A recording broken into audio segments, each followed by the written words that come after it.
1.21 gigawatts! Hey everybody, Jimmy Fix-It here. It's the Madaffer Minute, and today we're talking Tesla and Tesla Powerwall, home energy storage, and really a way to revolutionize the way you take care of energy in your house. It's one thing to have solar panels. They're great. I highly encourage it. But it really isn't the full picture until you have a way to store that energy so you can use that energy when the rates are highest. So from the company that makes the 3 cars, the Model S, the Model 3, and the Model X, to SpaceX as well, but really the sweet spot is the ability to store energy and power your entire home. So what I want to talk to you about today is how that works out. Tesla Powerwall is amazing. Here's how it works in my house. Here we are at the Tesla Powerwall, and as you can see here, we've got 3 installed in the garage.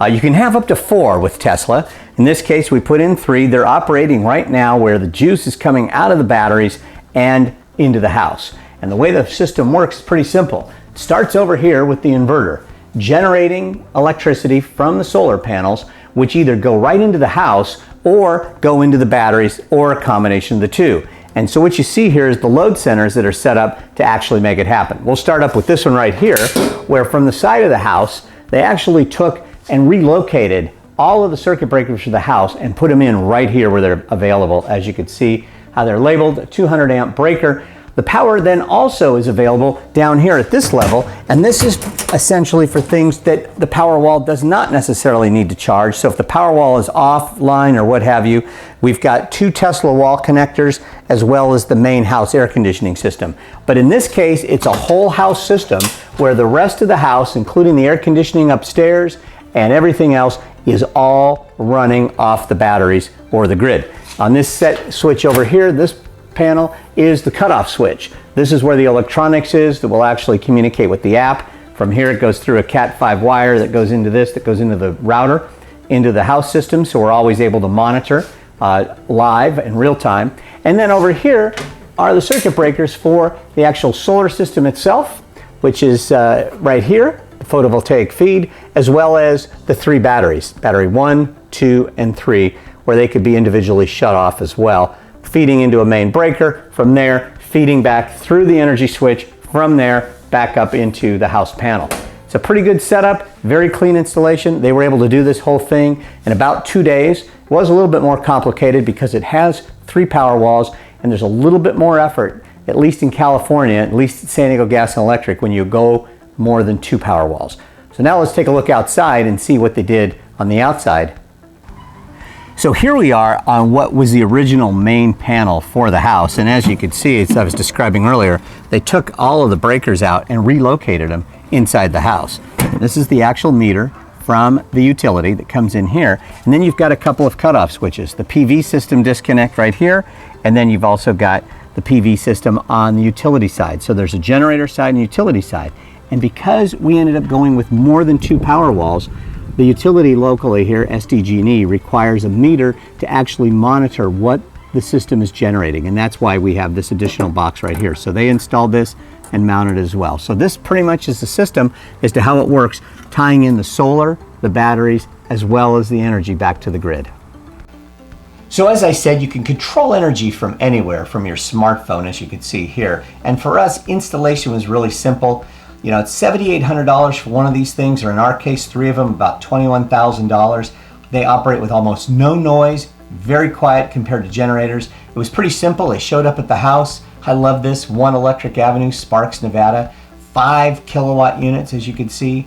They unloaded them from their truck, moved them along over into the house. Each one weighs about 250 pounds.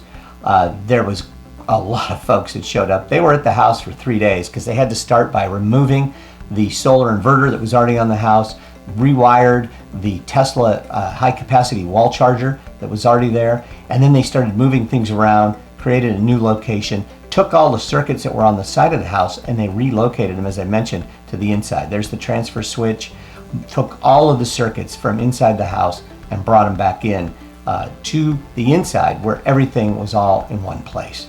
These guys were great. They started mounting the Powerwalls. You know, what's amazing about these things, they're always connected, monitors energy real time, sends alerts about severe responses in weather. Each one has about 13.5 kilowatts of juice. You can discharge at 100%.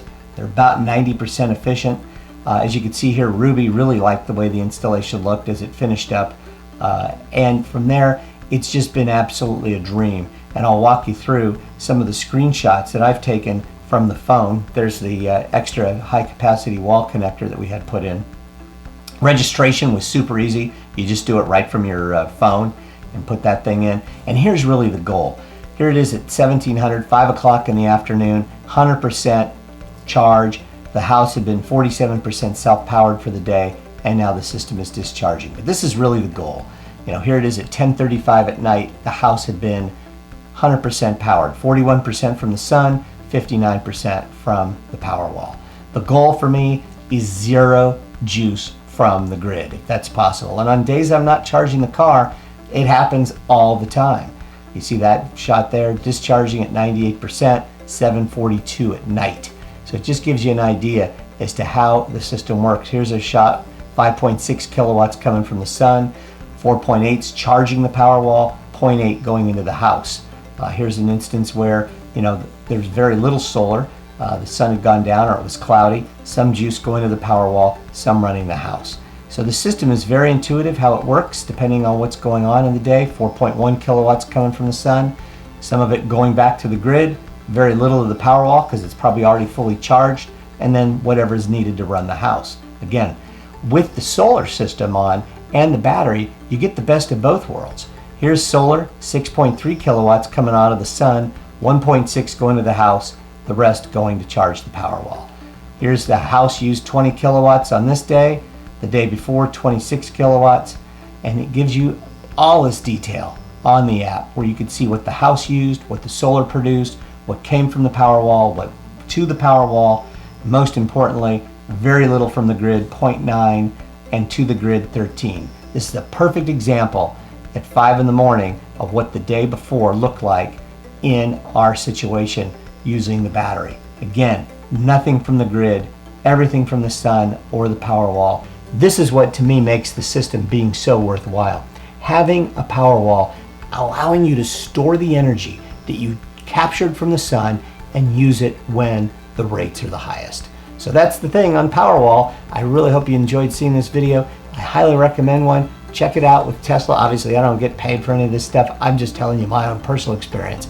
It's really worked out well. So anyhow, this is Jimmy Fix It. That's what my wife likes to call me. With the Madaffer Minute. It was a little bit longer than a minute, but talks to you all about the Tesla Powerwall. Thanks for joining today.